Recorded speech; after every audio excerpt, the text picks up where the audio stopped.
Let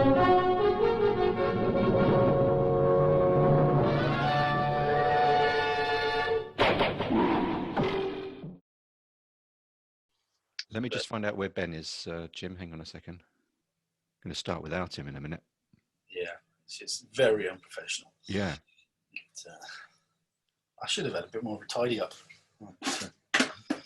No, it looks good. I'm sort of checking it out on the big screen because you're kind of about 40 inches wide, and I can see all the detail.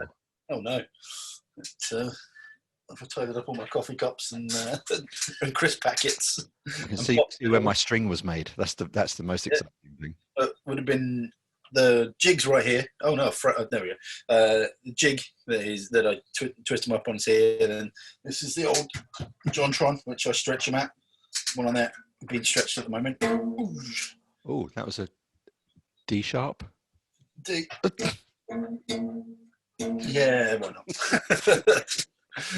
I've got a guitar tuner in here somewhere. I keep meaning to do a little video where I tune them. You could actually tune it to sort of like 3 or 4 different notes and then just cut it together, couldn't you? Do a single string double bass. Yeah. Play away. Right, come on, Ben. This is your last chance. So is Ben? Do you shoot with Ben? Is Ben like one of your? Yeah. We Ben is a member of Fleet Ibex. Yeah. That's where I started about 5 years ago. Now I'm at a very local club, which is Company of 60. I know Company of 60. Yeah. Never been there, but I know of them. Oh, it's great, man! It really is. I mean, they've just done such a good job over the last couple of years. They've really brought it on. It's got four separate courses. So I used to shoot at a club that wouldn't ever put the 3Ds out. They'd only put them out for like a shoot. Sunday best. But yeah, the real sad thing is I've probably shot more 3D courses abroad than I have in the UK. It seems weird. But I haven't. Very few have actually shot in the UK. Let's start, and we'll just bring Ben in when he can be asked to join us. I'm not going to give him an easy time. He's going to get it. Yeah, absolutely right. Jim, do you like my shirt? I do. I feel like I should be wearing some plaid. I feel like I'm dressed like a Norwegian fisherman, and you're dressed like Grizzly Jim. Yeah, it's exactly right. I don't usually wear this. I'm usually more of a kind of waistcoat kind of bloke. It looks good on you. I used to have one in here somewhere, just for emergencies such as this. I imagine you've got like a wardrobe, but where you like Steve Jobs, where you just open it up and there's just identical plaid shirts from left to right. In my wardrobe, there's no word of a lie. I've got all on this side is all my plaid shirts, which are numerous, very like listed in sort of thicknesses and whatnot for various weather conditions. And then all my t-shirts hanging up, but I don't think I own a t-shirt that isn't somehow archery related. Or self-branded. Have you got your? I got lots of my own t-shirts. Because your logo, I love your logo. The Grizzly Strings logo. Yeah. Where did you get that? A friend of mine, Steve, designed it for me. Just out of the blue. I'd done like a really basic logo that looked like a stamp, which I then eventually got made into a stamp, which is down here somewhere. And he just said, look, out of the blue, says, I've just been having a fiddle. What do you think of this? I was like, that's brilliant. Yeah. Said, of course. I made a couple of tweaks to it, and he said, it's yours, just, and since then it's been the sort of Grizzly Strings branding. But I used to do logo design, but I can't design logos for myself. I've always struggled. I can never really seem to find the right kind of look or anything. I'm never happy with it. But yeah, I have to come up with something. I'm like, yeah, that's it. Yeah, it's like cobbler's kids have got no shoes. Yeah, it's exactly the same. I was a graphic designer for 20 years as well, so that's kind of where my appreciation of that particular Grizzly Jim logo comes from. Oh, no, it's awesome. I'm really proud of that one. But then I've got the Grizzly Jim coffee logo, which that was one of mine. I did that one, and then the signature series logo, which isn't really on a lot of stuff yet. But that was my own little fiddle. It's just my signature. So that was quite easy. Guess who has just been asked to bother us and join us? Is it Ben? Yeah, should we let him in? No, I don't think we should. I think he's missed his opportunity. Let's just act like frozen screens when he turns up. Here he comes.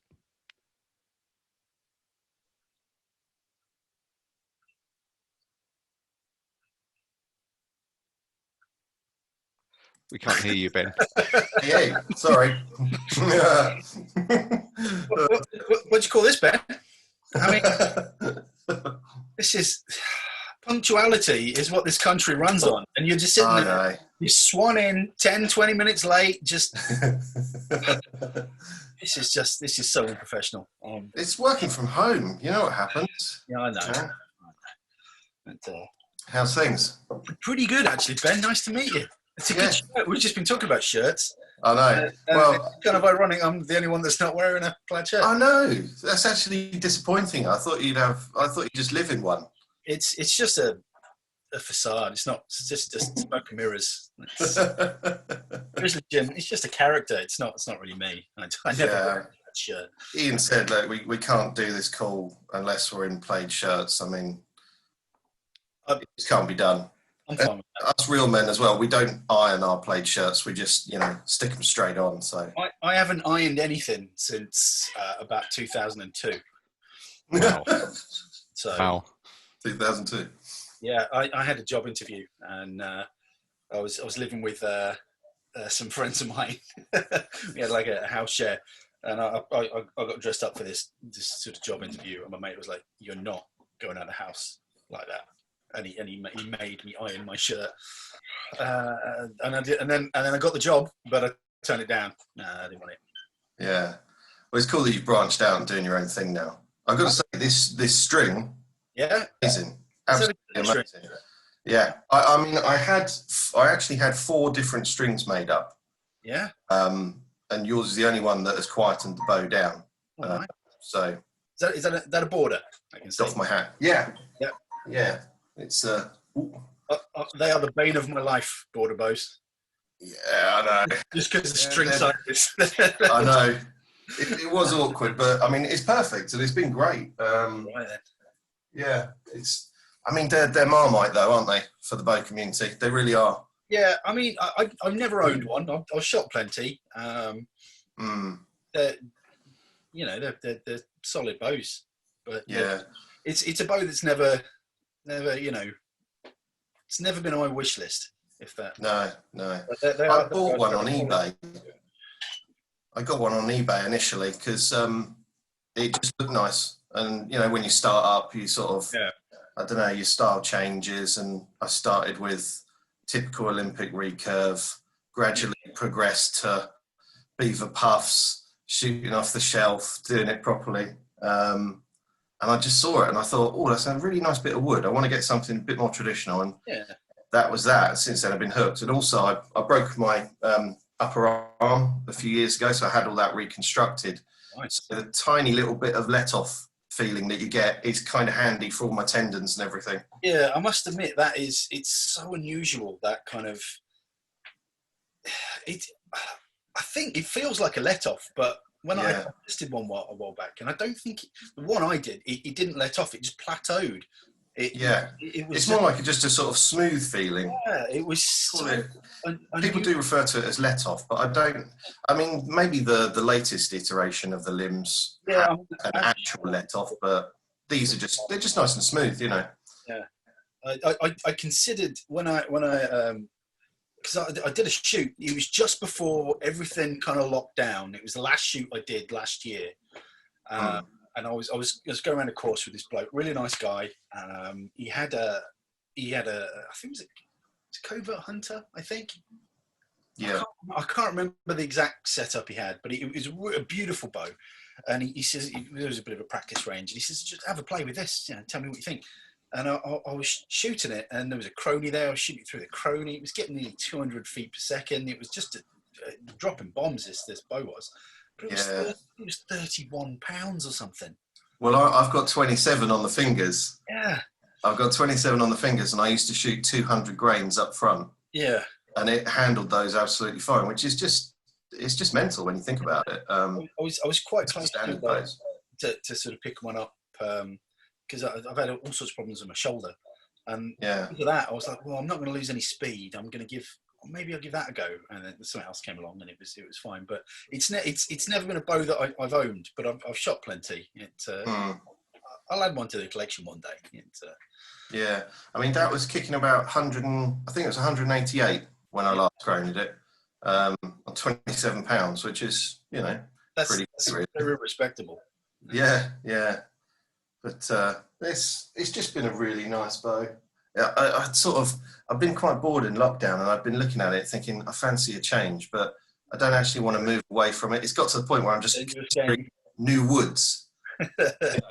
It's just silly, all this time on our hands. You just it's bonkers. You get itchy, and you think I need another bow. I can see a few on the rack behind you. You've got a nice little collection going on there. Oh, that's nothing.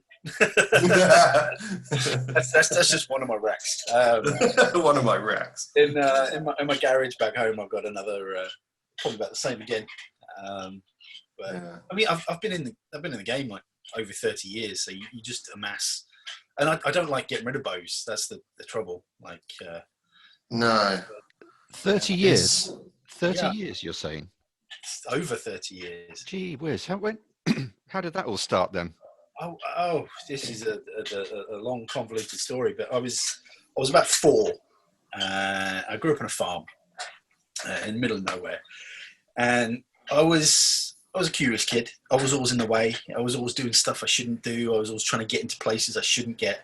And I was. There was an old barn at the farm, as you quite often get, and there was 2 big doors, but one of the slats at the bottom was loose, and the barn was always locked, full of agricultural equipment and whatnot. But I remember once getting this plank and moving it out the way and sort of scurrying into this barn, and it was full of rusty old, really dangerous kind of agricultural equipment. That was fine. But in the barn, I found an old, the company Slazenger. Yes. They used to make archery equipment. Yes. They used to make this. Yeah, the fiberglass ones. Yeah. They used to make wooden ones. Oh. Before they made the fiberglass, it was just a very simple flat bow, just propped up in the corner with a single arrow and like these really nice red feathers on it. That's really nice or falling apart. And it turns out like a few months prior, my dad had bought it off some bloke in the paper that I think some professional squash player or something. I can't remember the name of the guy, but he bought this on a whim, used it once, and then stuck it in the barn. And then I found it, and I sort of took it out and said, "Dad, what's this?" And he strung it up for me. But I think it was probably only about like 18 pounds. But I was a 4-year-old. I couldn't put it back. Yeah. So he made me a bow out of a stick. I still use the same arrow, but he made me a bow out of a stick and just sort of sent me off onto the farm. Says like, go and bother someone else. I'm doing something, and that's how I got into archery. Just messing around, shooting stuff on a farm, like shooting old tin cans. Yeah. My first archery experience is similar. It's just I had a friend who had a really nice woodland next to his house. Yeah. His dad was always getting stuff for us to play with, and there's some really cool stuff in the 80s, like those foam guns and things like that. He'd run around, like early Laser Quest. But this one time he brought home a fiberglass red bow. Yeah.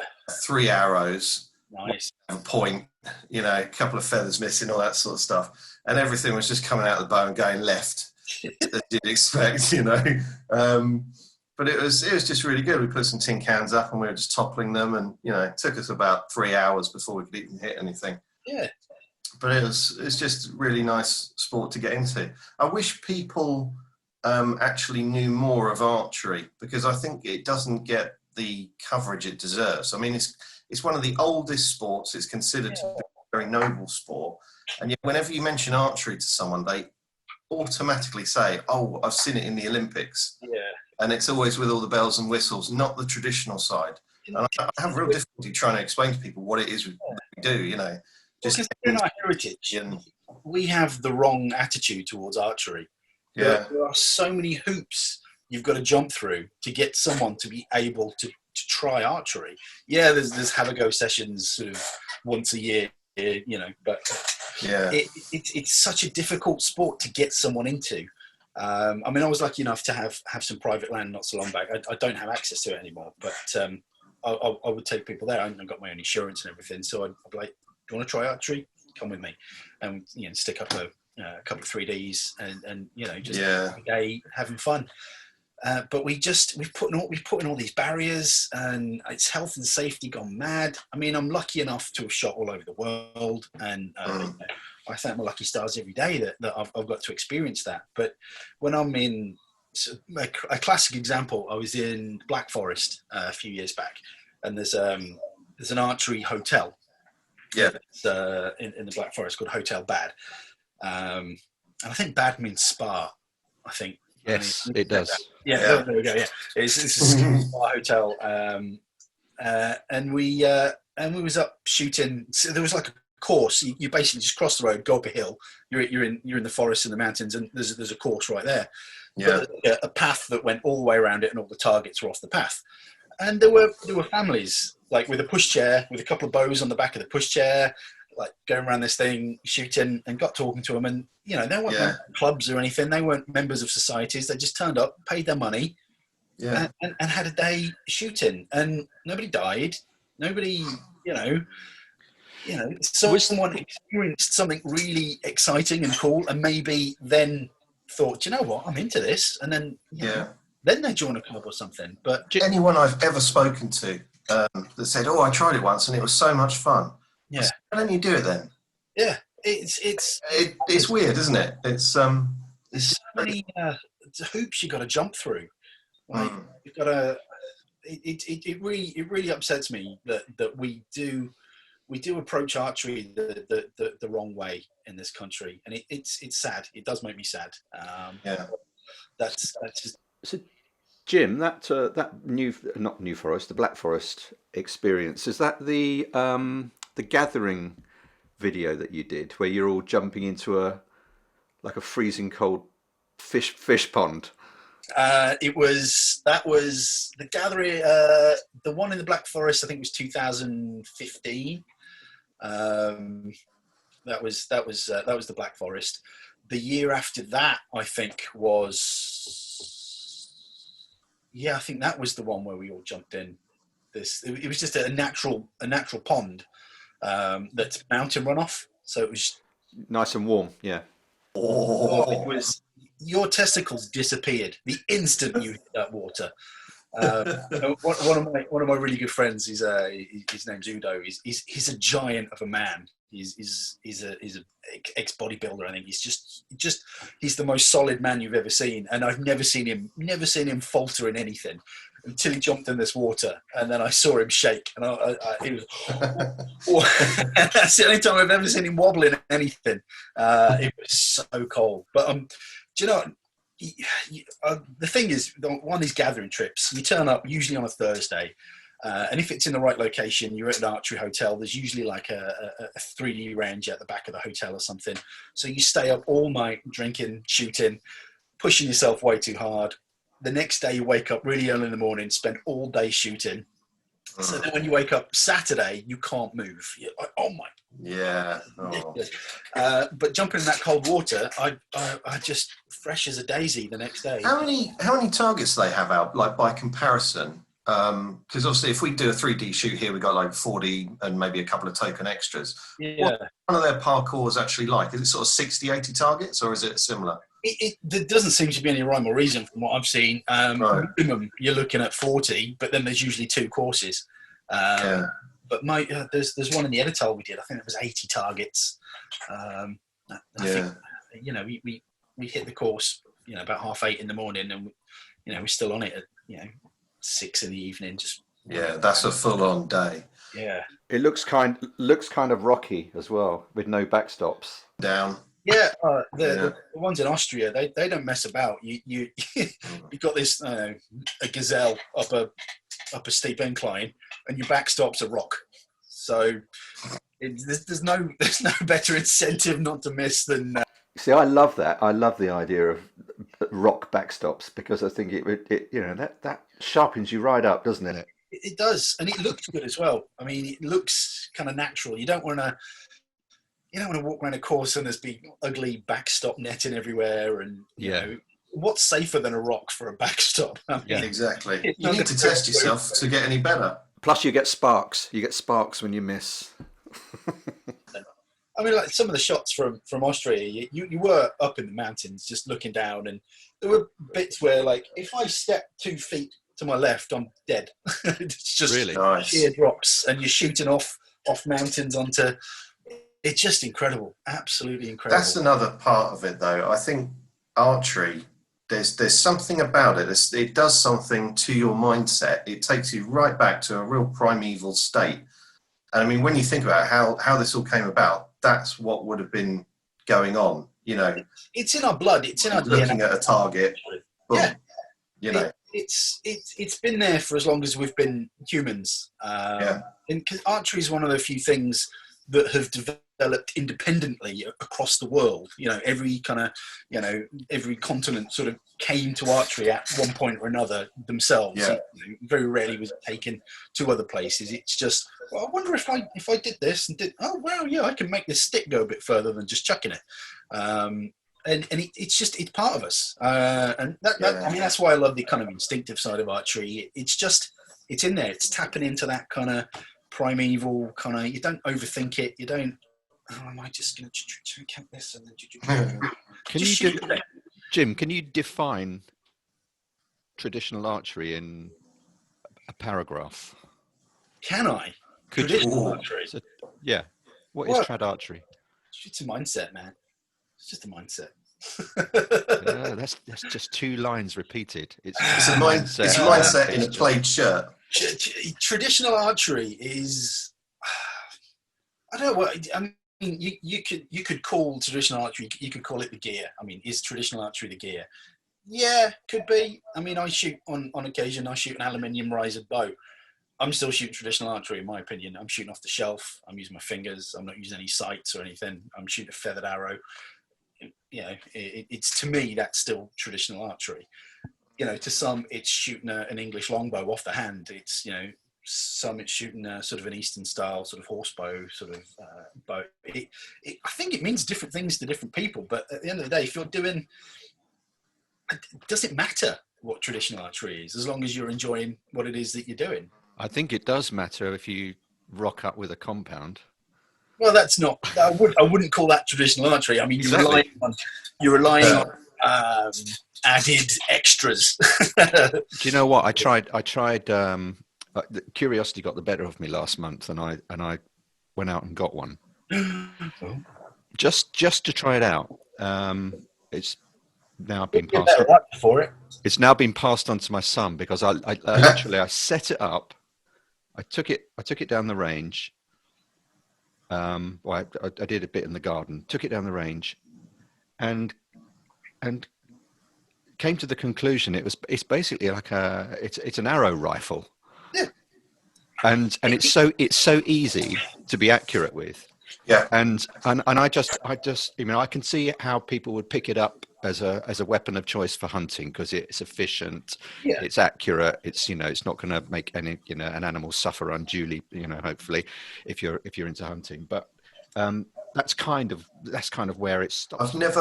I've never heard a compounder say, "I'm having so much fun." I've never heard anyone say that. I used to be a compound archer. When I grew up on a farm shooting, and I developed a little bit of aptitude for shooting, my parents thought, we'll send him to a club, that'll focus him a bit. And I went to the club, and obviously they didn't like the sort of thing I was doing, so they made me kind of shoot Olympic style recurve. And I'm not sort of exaggerating. They made me shoot it. There was no other option. There was like, you have to shoot this or nothing. So, and I was forever taking my sight off, and I was always getting in trouble. So during that time, this was probably around this time, it was probably getting into the early 90s. It wasn't really the done thing for juniors to shoot compounds. It just wasn't a thing. and of course, because it wasn't a thing, I wanted it to be a thing. So I sort of got myself a compound and started shooting that just to piss people off. Yeah, I sort of developed. You know, I was all right at it. I think I was junior champion in like '94 or something. It was. You know, you didn't get all the bells and whistles that you get nowadays. It was with these big tournaments. It was handicap adjusted. It was I'd shot pretty bad throughout the season, and it just happened to put in a really good score on the day. And I think there was like 5 or 6 of us in the category, so it wasn't like a big thing. But I shot compound for quite a while, and you know, a lot of people call it kind of like the dark side and things, but at the end of the day, if it makes you happy, if you're enjoying shooting it, that's all that matters. It comes with its own set of challenges. You say, it's just an arrow rifle, and it is. You're lining up 2 sights and pulling a trigger, and you know, as long as you do the same thing every time, and your point's in the right place, it's going to go where you want it to, more or less. But it's that kind of level of accuracy you need to compete at the top level with a compound. You've got to be on it. You've got to be really sort of like anyone that goes from just a target style recurve to a target compound will notice an improvement. They will just like, oh, this is great. It doesn't make it any easier. It just means that everybody's got that same improvement. Everybody's going to be sort of shooting to a better standard. So you've got to be that much better. And it's sort of like. When you're just shooting normally, how many points can I get? With a compound, it's more like I don't want to. Can I lose? I'm starting at the maximum, and I don't want to drop any. But I kind of fell into this kind of trap of the gadgets, and I was really into the gadgets, and I was only really rebelling because they wouldn't let me shoot the way I wanted to shoot. But yeah, I forgot the point I was making. Did they make you wear Lycra, Jim? No, but when I was a kid, they did make me wear white trousers and a green jumper. Ooh. And if the truth behind me wearing plaid is because it hides ketchup stains really well. So yeah, me and I was a messy kid. I'm still messy. And white trousers just were no good for me. But it was in those days when you was doing these tournaments, it had to be the right white and it had to be the right green. Like crown green bowling. Yeah, it was very. Is that it's still like that now though, isn't it? Yeah. Well, you can wear. It's a lot more. Like you turn up to a tournament back in the day, and there'd be this field of white trousers and green jumpers, and it would look quite nice. Bit kind of stiff upper lippy, but it looked all right. But now it's just a sea of colours and shooting shirts and whatnot, and it's a bit more interesting. I can see that kind of making to target archery a little bit more kind of video friendly. I think that kind of vibe. But yeah, it is what it is. It's but have you ever been down that route, Ben? The Lycra route. Yeah. Oh, he's gone. Ben, can you hear us? I don't know. You just can't get the right people nowadays. He's probably gone to do a meeting or something because of his proper job. Maybe. So you had that GB experience, team experience, didn't you? I did. Which you might or might not want to talk about. I'll talk about it. I know you weren't happy with the way you were. No, it was a horrible experience. Just explain what it was, just so that because for those that didn't know what happened. It was you got when people think of archery, they think of Team GB, and then they think of the Olympics, and that's kind of what World Archery, which is the governing body, focuses on. But World Archery also covers an array of different types of archery. They do field as well. So there's the World Championship in the field, and there's also a World Championship for 3D. And I've got a friend, a really good friend of mine, Millie. She's been involved in archery GB and 3D archery for years and years and years. She's this tiny little Welsh woman. She's a pain in my ass. But she's been involved in archery for years. and she basically bullied me into going to qualification round back in 2016, 2017, something like that. Yeah. And sort of said, just come and give it a go. Come and give it a go. And I says, well, it's not really my thing, but I'll give it a blast. And I absolutely smashed it. I qualified. I won. It was brilliant. I had a great day because I wasn't thinking about it. I was just doing what I normally do, and just having fun with it. And I did great. But then the kind of gravity of the situation sort of slowly started to set in, and I was like, oh shit, I'm representing Great Britain here, and I went to this tournament, and this is the first. Did you lose sleep? I've got 3 kids, so I can't remember the last time I slept. Anyway, I haven't had a good night's sleep in 9 years. But ain't that the truth? The run up, I was getting a bit apprehensive, but the actual, I was kind of fine till I got there, but it was just I was so out of my comfort zone. I was so used.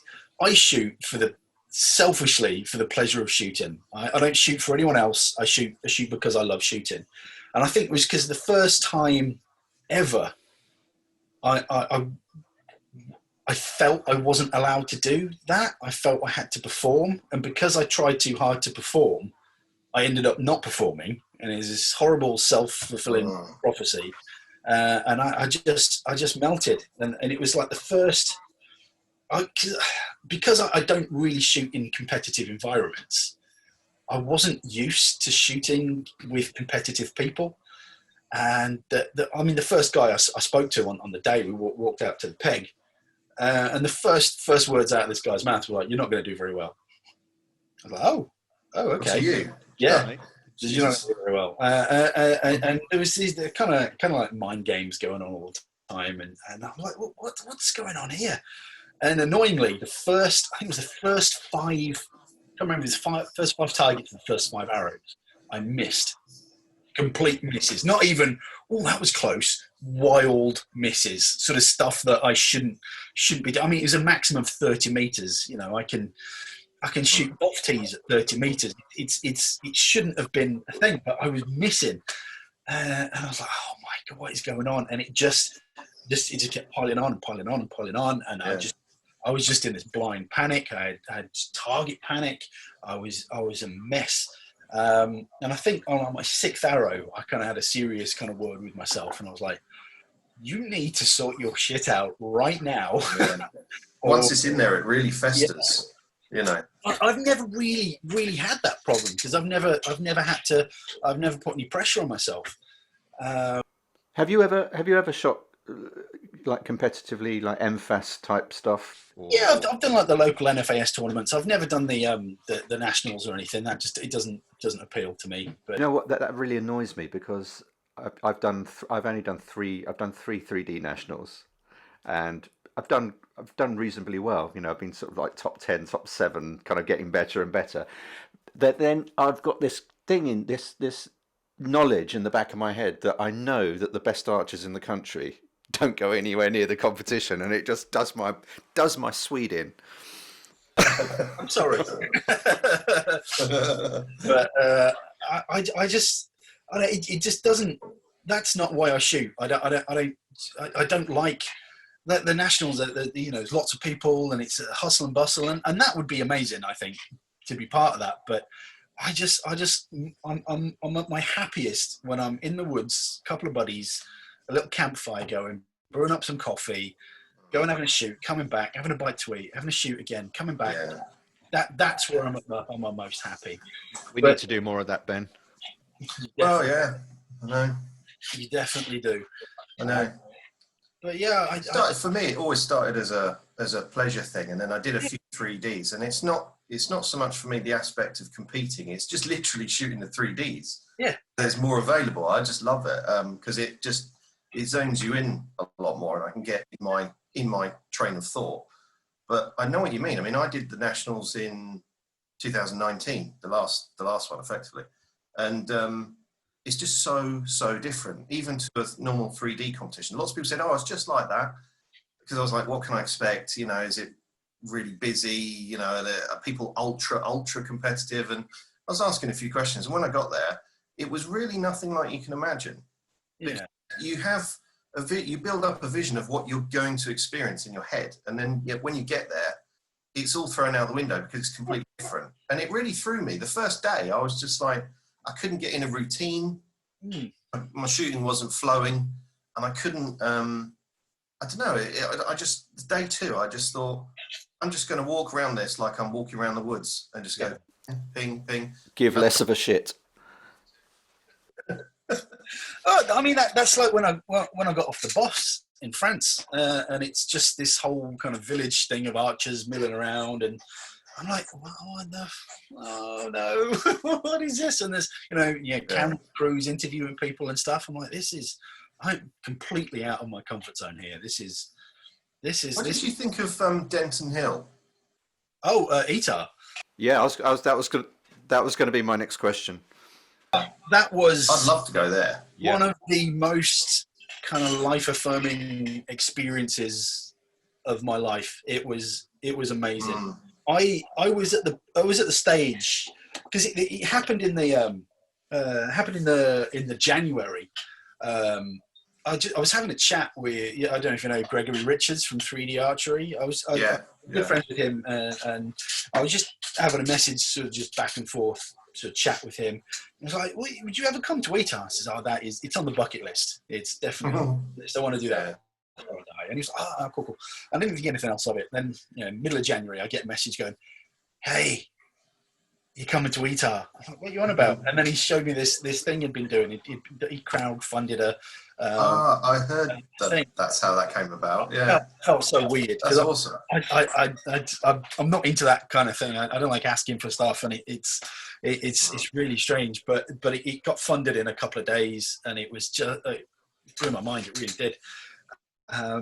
And so there was this kind of run up to Etar, but I had this kind of real kind of crisis, crisis of faith almost with archery on the run up to it. I had a couple of really bad kind of experiences with things, and I think I'm done with archery. I think I need to walk away. It's not making me happy anymore.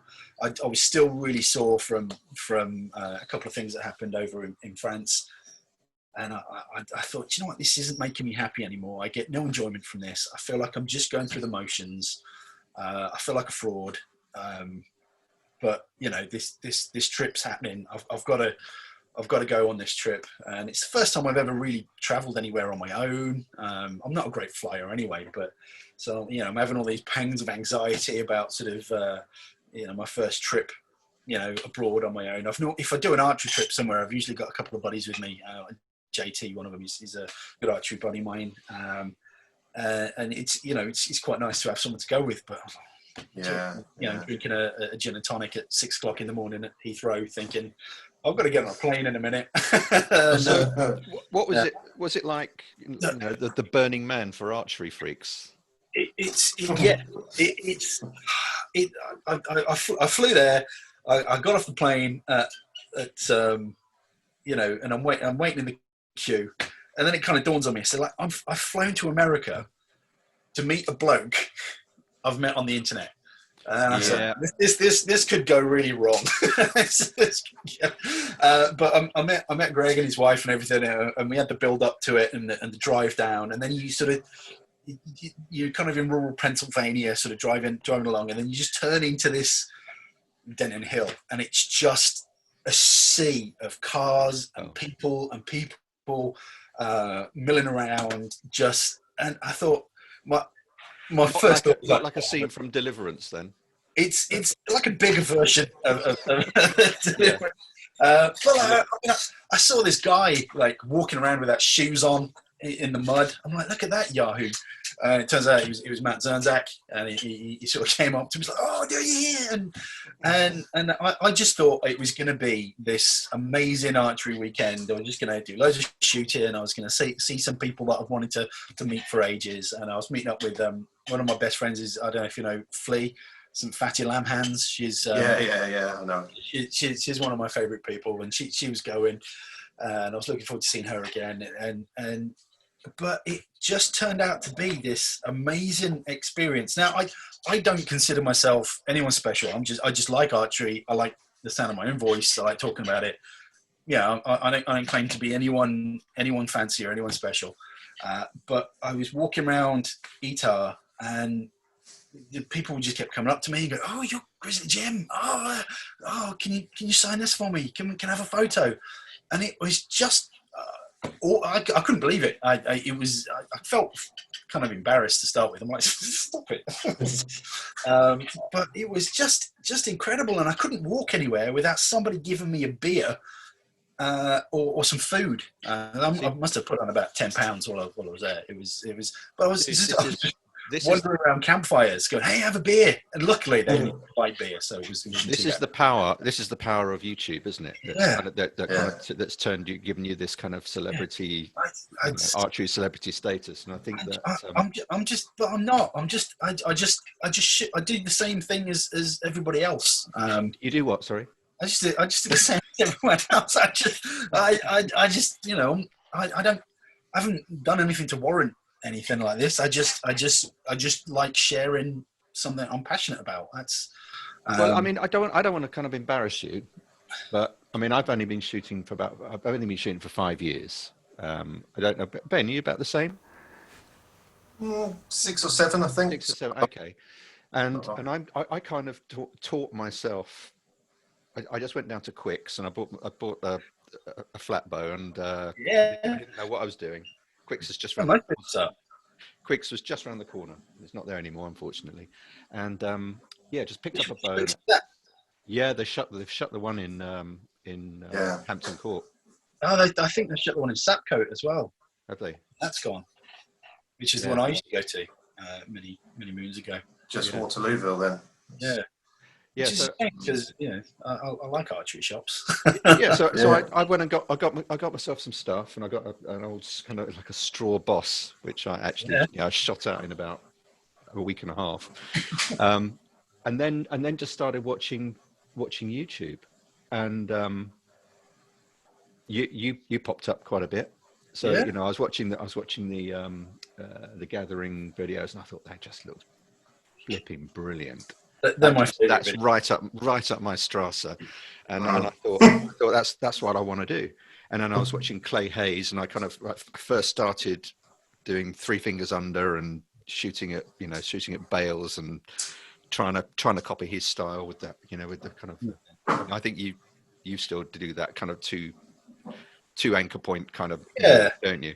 Well, think about it. So I'm I can't remember a shot for ages. So I'm emulating you guys, and your content obviously was a lot closer to home, so it kind of resonated a lot more with me. So it's hardly surprising that you could go to somewhere like Etar and be like a British ledge in your own lunchtime. I felt like Mickey Mouse at Disneyland. Did you? It was amazing, absolutely amazing. We've got to go, Ben. You have to. If you're an archer, you've got to go. It's just. I think it's got to be done. Don't take a credit card with you. Don't take any money because you will bankrupt yourself. There's just huge marquees full of archery gear. It'd be like a fat kid in a sweet shop. Yeah, it was amazing, and this could be dangerous. And I'd be walking through these, and like somebody would be like, "Hey, Jim, come over here," and I go, and like this some guy from Bear going, "Hey, do you want to try this?" All right. Or there's They didn't say to you, "Hey, you look mighty fine in them jeans, boy." I wouldn't blame them because I did. You should have got a pretty mouth.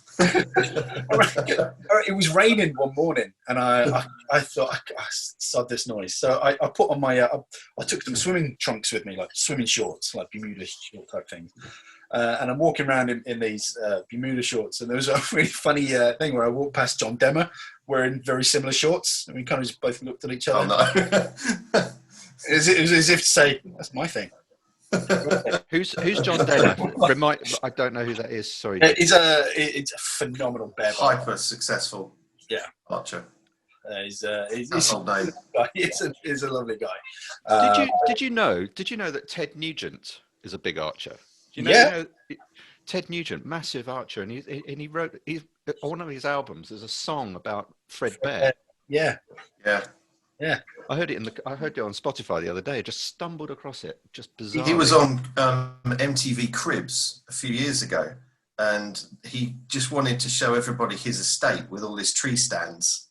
He is nuts. It was just about what he does and his love of hunting.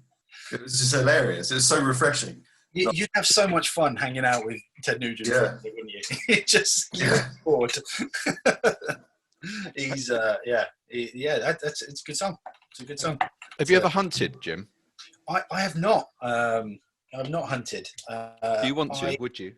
I would. I think. I eat meat, so I don't think you can really be anti-hunting if you eat meat. I think it's a tad hypocritical. Precisely.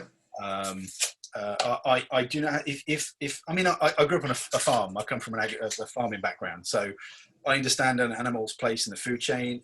But as long as the animal's treated with respect and it's taken cleanly and it's taken with respect and it's used, I don't have a problem with it. And the guys from the push, they've invited me over a couple of times to sort of go hunting with them. It's never quite happened, and then global pandemic, that's gonna put the kibosh in anything like that. But I'm always been invited hunting, and I will go at some point. It's just the timing's not right. It's usually in October, and October's a really busy month for me because it's still my kids' birthdays are in October pretty much. Wedding anniversaries in October and things, and it's funny. I bumped into an old friend that I went to school with a couple of years back now, and we were queuing up in KFC. Right, I realised it was him. Said hello, and we're doing the chit chat, catch up. And he's like, "So what you doing? What you into?" I just happened to be going through some photos on my phone anyway, and there was a few from 3D Shoot. Yeah. And I showed him these pictures of everyone does. Oh, I got a 24, quick photo of that. And he immediately, I could never hunt. It's just inhumane. In a queue for KFC. And I'm like, we're in the queue for KFC.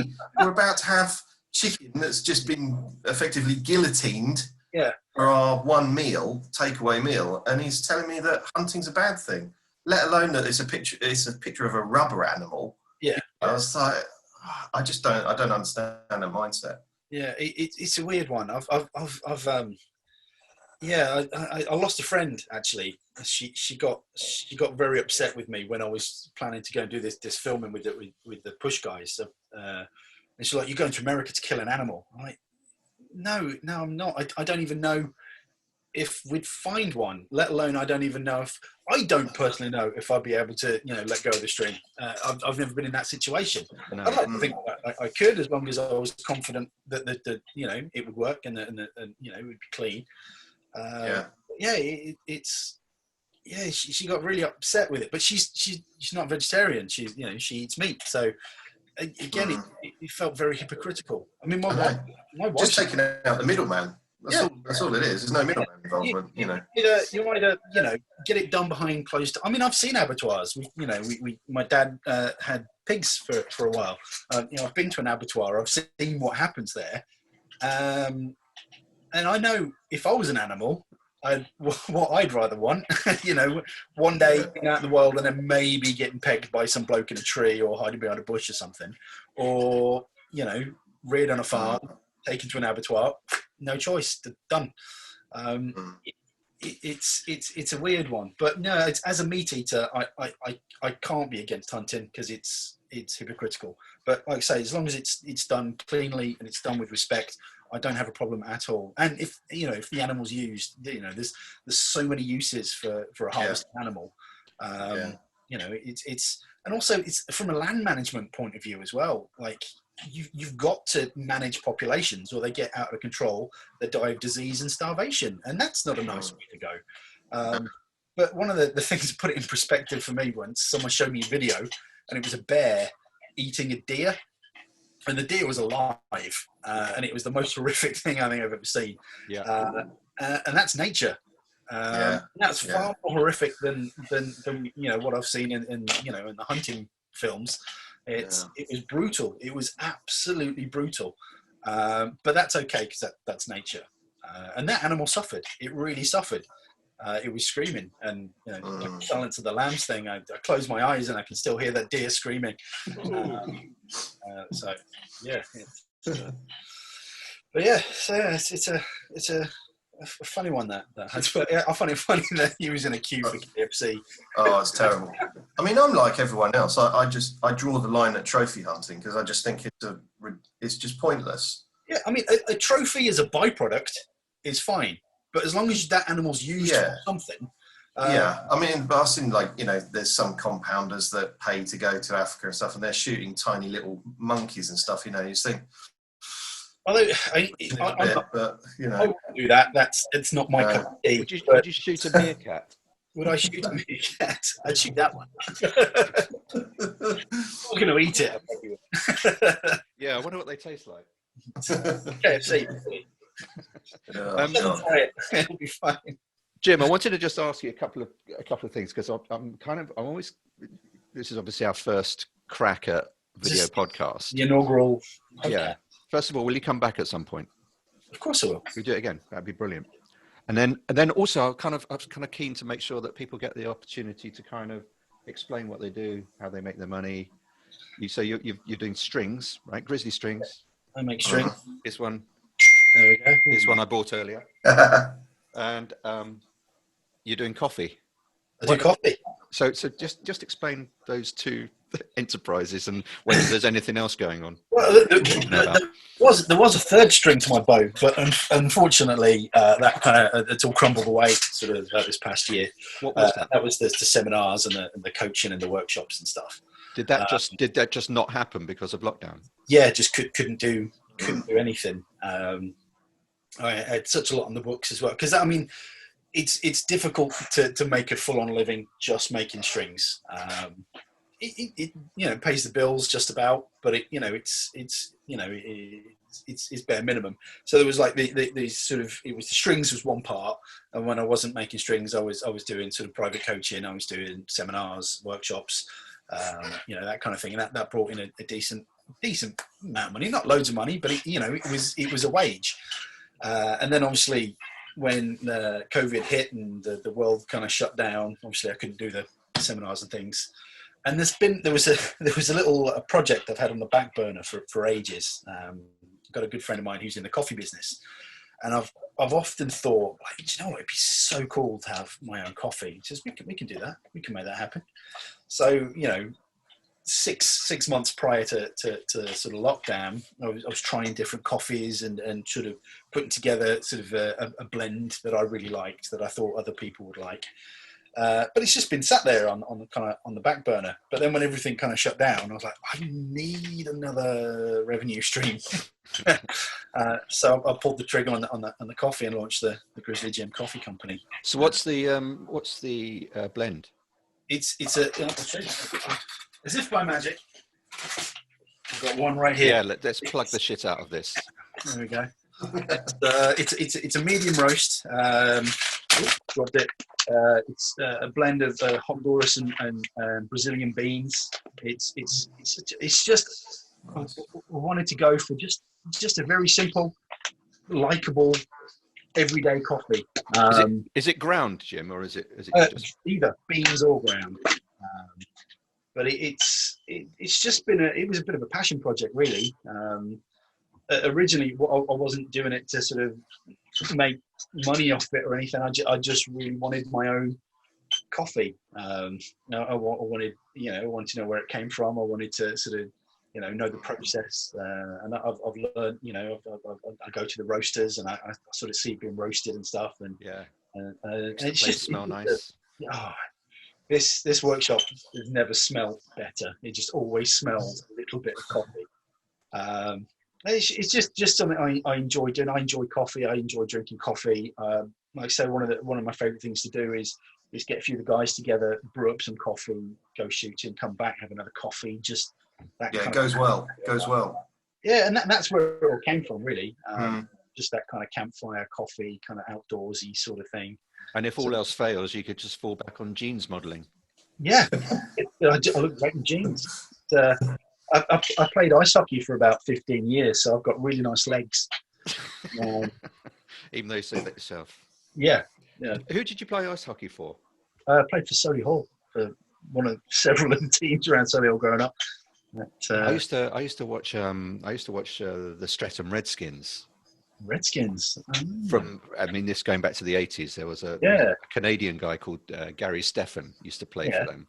Oh, wow. And it was every Sunday we used to go down to the Streatham ice rink and watch the Redskins play Durham Wasps and all the Scottish teams, which were like, they're like animals. Yeah.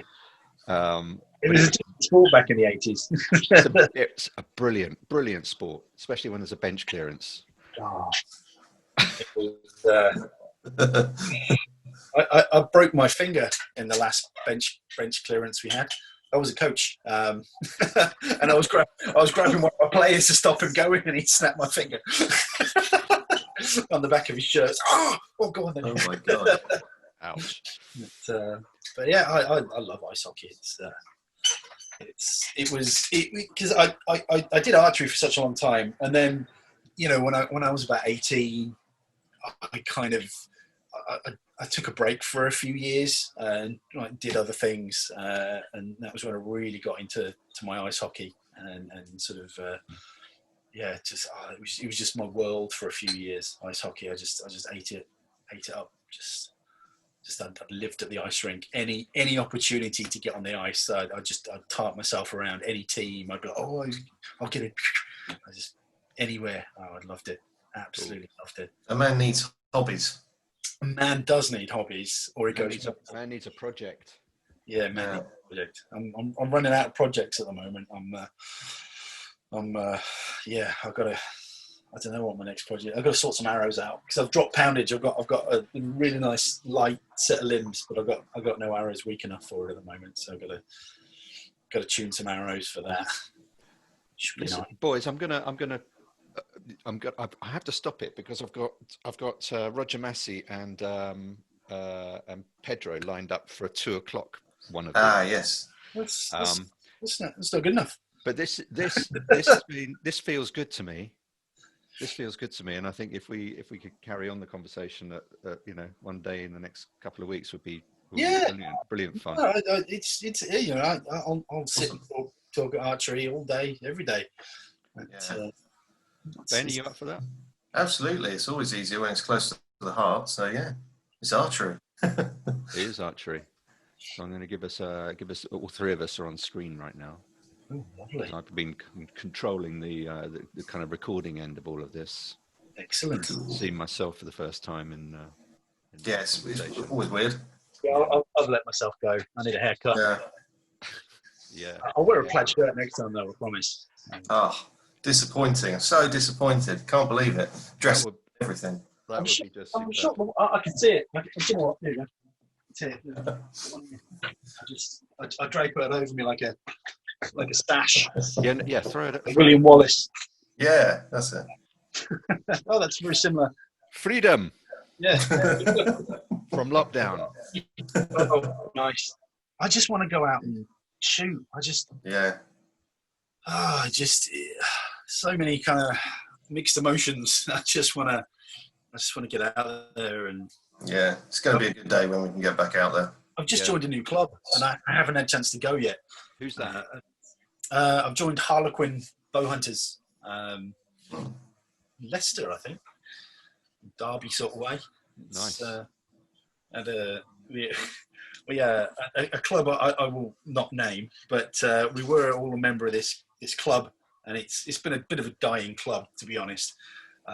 But over the sort of spring and summer, I mean, a few of the guys worked really hard. We put in a 20 target course. We dug all steps and everything, and really tried to revitalize this club.